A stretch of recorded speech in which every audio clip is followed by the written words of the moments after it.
안녕하세요. 영은쌤입니다. 3월 첫날 어떻게 만나는지 제 이야기를 좀 드려보려고 합니다. 3월 첫날 만나는 마음이 두근거립니다. 설렘이거나 긴장이거나 걱정이기도 합니다.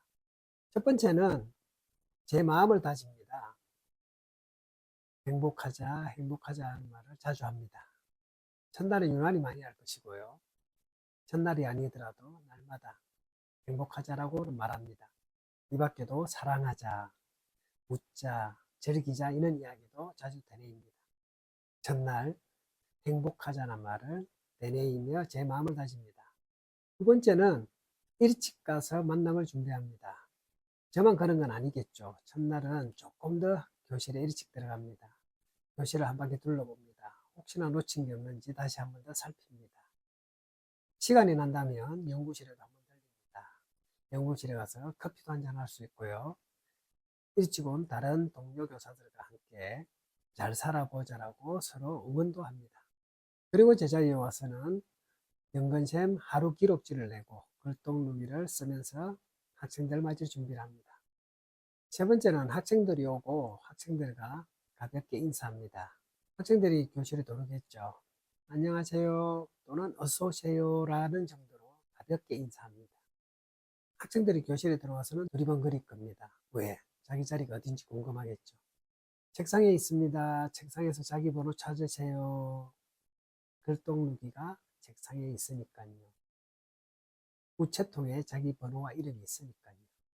학생들은 자기 이름을 찾아서 그 자리에 앉을 겁니다. 네 번째는 학생들도 마음을 다집니다. 어떤 뜻이냐면요. 책상 위에 뭐가 있어요? 글똥누기가 있고 책이 놓여져 있고 일기장이 있기도 합니다. 학생들이 무슨 생각이 들겠어요? 책을 보면은 책을 좀 읽겠구나. 글똥누기와 일기장을 보면서 올해는 글을 좀 많이 쓰겠다. 한편으로는 걱정이기도 하고 마음으로 그래 해야지 할 수도 있겠죠. 저는 그런 뜻에서 한 해 동안 꾸준하게 할 것, 힘주어 할 것을 올려두는 편입니다. 학생 중에서는 책상 위에 있는 책을 읽기도 합니다. 다섯 번째로 시험식을 합니다. 시험식은 생각보다 오래 걸리지 않죠. 이때 애국가를 볼 때 연근시험은 조금 더 목소리를 크게 합니다. 왜? 학생들이 긴장해서 목소리가 작거든요. 이때 연근시험이 조금 더 목소리를 크게 내면 덩달아 학생들은 목소리도 커지기도 합니다. 여섯 번째는 교과서를 나눕니다. 교과서가 참 많아요. 그래서 학생들과 교과서 제대로 챙겼는지 확인도 해야 합니다. 다 나눠준 뒤에는 그 건수가 맞는지 개수도 다시 헤아려 봐야 하고요. 무엇보다 학교 이름 그리고 학년 반 번호 자기 이름을 써야 합니다. 이때 네임펜을 쓰기에 미리 네임펜을 준비했다가 선물이랍시고 하나씩 나눠주는 것도 좋습니다. 무엇보다 제가 힘주어 하는 것은 글씨를 쓸 때 또박또박 써주세요 라고 말합니다. 한 해 동안 글씨 쓸 때 우리 반 태도이기도 합니다. 교과서에 이름을 썼다면 사물함에 넣어야 할 겁니다. 사물함에 넣는 방법이 있다면 그것도 알려주는 것이 좋습니다. 일곱 번째, 축하를 노래로 불러줍니다. 백창호의 예쁘지 않은 꽃은 없다에 학생들 이름을 넣어서 노래로 불러줍니다. 이때 학생들 보고 눈 감으세요 노래해 주겠습니다 라고 말합니다. 왜? 눈 뜨고 제 노래 듣기는 서로 좀 부끄럽잖아요. 노랫말이 이렇습니다. 꽃은 참 예쁘다 불꽃도 예쁘다 여기다 이제 이름을 넣는 거죠. 영근 참 예쁘다 정순도 예쁘다 이런 식으로 학생들 이름을 넣어서 불러줍니다. 학생들은 좋아하겠죠. 여덟 번째는 우리 반 가치를 담은 노래를 골라 두 곡 불러줍니다. 제가 고른 노래는 꼴찌를 위하여와 꿈꾸지 않으면. 아홉 번째, 소개하는 시간입니다. 이것이 먼저 소개를 하겠죠. 아주 간단하게 합니다. 나이를 물어보는 학생들이 있어요. 그럴 때는 25,354살입니다 라고 말해줍니다. 왜? 연간 신이니까요. 학생들은 첫날 자기소개를 해라고 하면 부담스럽겠죠. 그래서 저도 학생들에겐 그냥 이름을 제가 불러주고요. 학생들은 대답 정도 하는 편입니다. 살아가면서 더 많이 알아갈 거니까 첫날에는 너무 무리하지 않습니다. 열 번째는 둘레 세우기를 합니다. 둘레 세우기는 우리 반이 행복하기에 없어야 할 것이죠. 세 가지를 정하는데요. 그 세 가지가 없어야만 우리 반은 행복하다고 이야기할 수 있습니다. 그래서 둘레로 세웁니다. 이때 학생들에게 말로서 듣는데요. 첫날이라 말이 잘 안 나올 수 있습니다. 시간을 좀 충분히 주고서 학생들 이야기를 듣습니다. 세 가지를 정합니다. 싸움과 따돌림은 여러분이 말한 내용에서 정했습니다. 한 가지만 연관점이 더 보탤게요. 수업 방해도 없어야 합니다. 그래야 우리 반이 행복하겠죠. 이런 일이 일어나면 우리 반은 글을 씁니다. 그렇게 첫날 꼭 둘레 세우기를 합니다. 11번째 책을 읽어줍니다. 제가 첫날 읽어주는 책은 강아지똥입니다.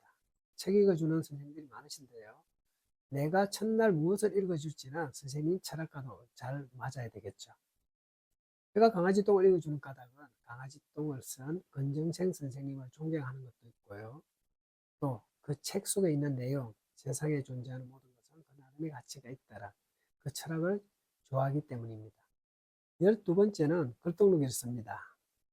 오늘 어땠나요? 라고 하면서 자기들이 하고픈 말을 하고픈 양만큼 그럼 학생들이 한 줄이든 서너 줄이든 글독록을 씁니다. 덧붙입니다.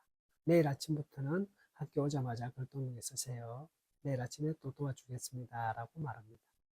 13번째, 이제 만남이 끝나갑니다. 제가 첫 만남을 준비할 때마다 늘 마음에 다지는 게 있습니다. 천천히 하자, 서두르지 마자, 조급해하지 말자, 무엇보다 다 못해도 괜찮다. 그래서 첫날에 할 활동들을요, 쭉 우선순위를 정합니다. 지금 제가 앞에서 말씀드린 것들이 그 우선순위였습니다. 그러고서 더 정해줍니다. 옛 이야기를 들려줄 수도 있고요. 함께 나들이를 갈 수도 있고, 단체 사진을 찍을 수도 있습니다. 시간이 남는다면 이런 것들을 하나씩 채워 넣으면 되고요. 혹시나 한 10분 정도 남았다. 어떤 한 가지 활동을 하기에는 시간이 모자란다. 그러면 여러분 책상에 있는 책 읽을까요? 라고 이야기합니다. 그럼 학생들은 책상에 있는 책을 한 권씩 읽으면서 그 하루를 차분히 마치게 되는 것이죠. 14번째는 첫날 놀이를 잘 하지 않습니다. 놀이를 첫날부터 하면 좀 들뜨더라고요. 그래서 놀이보다는 차분히 하고요. 놀이가 아니더라도 즐거움을 줄 수 있잖아요. 노래도 즐거웠고 첫날 읽어준 책도 즐겁죠. 15번째는 다 다르다는 말씀을 드리고 싶습니다. 우리 교실 이야기입니다. 영어시험에게 맞는 모습이고요. 참사랑 땀반으로 오랫동안 차곡차곡 쌓인 것입니다. 선생님에게 맞는 첫날은 저와 다를 수밖에 없습니다. 선생님에게 맞는 첫날을 잘 지내시길 응원하고요. 그렇게 첫날 살았던 것을 조금이라도 기록 남겨두길 바랍니다.